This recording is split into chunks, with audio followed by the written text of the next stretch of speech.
À l'heure actuelle, il est fait 2,32 m pour un peu plus de 100 kg. Donc on ne peut pas le pêcher au vif, ni au leurre. Donc aujourd'hui, là, je le pêche au foie de porc, à la rate et au poumon, et au ver de terre aussi. Ah, j'avais 14 ans, j'en ai 51 maintenant.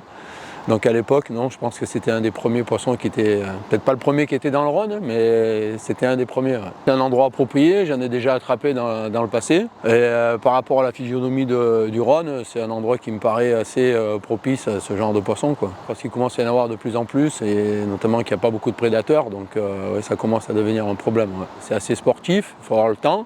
Et je tourne entre une trentaine de poissons. Le no-kill, pour certains poissons, oui, pour d'autres, un peu moins, quoi.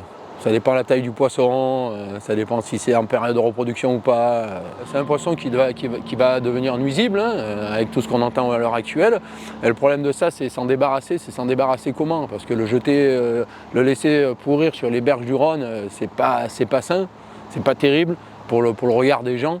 Pour les gens qui promènent et qui viennent là et qui voient des poissons de mort, l'odeur, tout ça, le remettre à l'eau, pourquoi pas, mais mort, ça donnera à manger aux autres poissons, mais c'est pas une solution. Il faudrait trouver un système d'équarrissage, que les gens passent, le relèvent, ou qu'on appelle la fédération, dire voilà, j'en ai attrapé un gros, j'ai pas le droit de le rejeter, venez le chercher, quoi.